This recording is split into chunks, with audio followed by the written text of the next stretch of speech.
सब तो पहला मैं दसदा था कि मैं बहुत समझदार हो गया हूँ अब पहले इश्क कैसे हुआ मुझे? इश्क उस दौर में हुआ जिस दौर में हम मोहब्बत से अनजान थे। इश्क उस दौर में हुआ जिस दौर में हम मोहब्बत से अनजान थे। अब दगा करने की कोई सोचे तो सही, उस दौर में तो हम अच्छे इंसान थे। अब क्या होता है ना, मतलब बंदा जड़ा, मैं कुड़ियां दी गल नहीं करता, माफ़ी चाहना मैं, बंदा जड़ा होता है ना, वो ट्राई करता है कि अपने यार नू बचा ले। वो जा रही है, मुझे बात नहीं करनी, ऐसा वैसा, अरे लास्ट बार मान जा, लास्ट बार ही मान जा।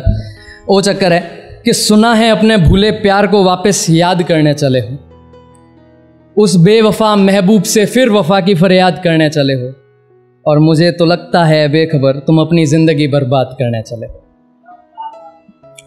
अब एक मेरी जड़ी महबूब सीगी है ना, ਉਹਦੇ ਲਈ एक दरख्वास्त है अधूरा।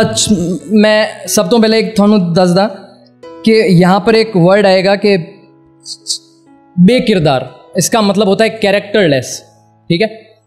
अधूरा छोड़ दिया तुम्हारी याद में पिए जाम को, दरख्वास्त है बचा लो अपने बदनाम होते हुए नाम को।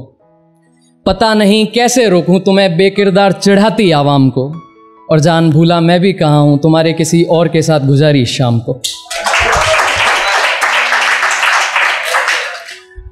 अब देखो,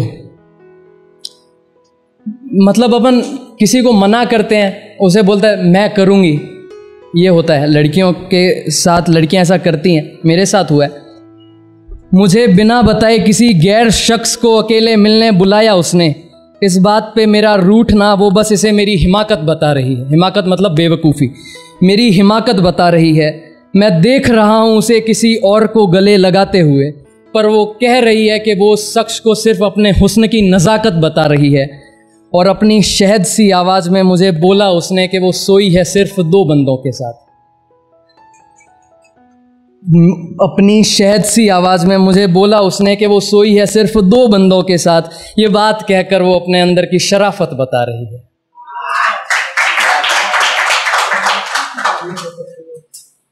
दावत का बुलावा है और लिफाफे पे नाम तुम्हारा, बताओ घर पे सगाई किसकी है?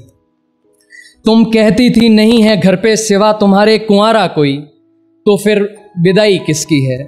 और हम तो नहीं दाखिल हुए तुम्हारी शहर की दहलीज में, बताओ ना बिस्तर पे दूसरी रजाई किसकी है? तोहफे भेजे जाते हैं। मेरे लिए एक तोहफा देखना, रूह कांप गई थी जब मैंने कुछ एक ऐसी चीज़ देखी, मेरी ज़मीन हिल गई मेरे पैरों थल्ले। देखो कितने खुशनसीब हैं हम, हमारी इतनी सी इल्तिजा पर उन्होंने बद्दुआओं के साथ हमारी ज़िंदगी में कहर भेजा है। वादा किया था उन्होंने और उस वादे के मुताबिक थैली में बांधकर एक तोहफा हमारे शहर भेजा है, और तुम कहते हो हम इसे नामंजूर कर दें।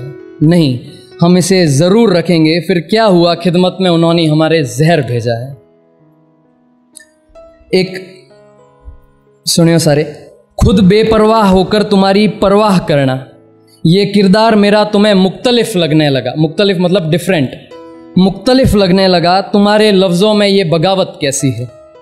ये जान लो मैंने अपनी ज़िंदगी में ज़िंदगी को खोया है, इससे खौफनाक क़यामत कैसी है। और चलो मान लिया हम बेगैरत ही सही, चलो मान लिया हम बेगैरत ही सही, पर हमारे रहते तुम्हारा किसी और से वफा करना, कोई बताइए शराफत कैसी है। एक बार इसमें एक वर्ड आएगा मुत्तफिक, एग्री, हामी है ना। दगा करना गुनाह से भी बढ़कर है, इस बात से मुत्तफिक हम भी हैं और अपना पक्ष नहीं बदला। मोहब्बत भी एक से की और खुदा भी एक ही को बनाया, सच बता रहे हैं कभी अपना लक्ष्य नहीं बदला। और एक चीज़ जो कभी नहीं सीखी अपने महबूब से, आंसुओं से भीगी चादर तो ज़रूर बदली, पर चादर की तरह बिस्तर पर से कभी शख्स नहीं बदला।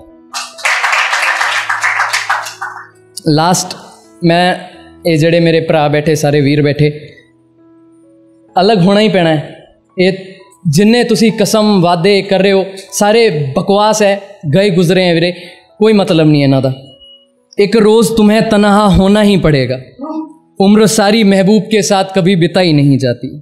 फना क्यों होता है आशिक इस कदर इश्क में, क्योंकि मोहब्बत कैसे करनी है उसे सिखाई नहीं जाती। और प्यार में हंसना और मरना एक वक्त पर पड़ता है। प्यार में हंसना और मरना एक वक्त पर पड़ता है, मुंह से बोलकर वफाएं कभी निभाई नहीं जाती।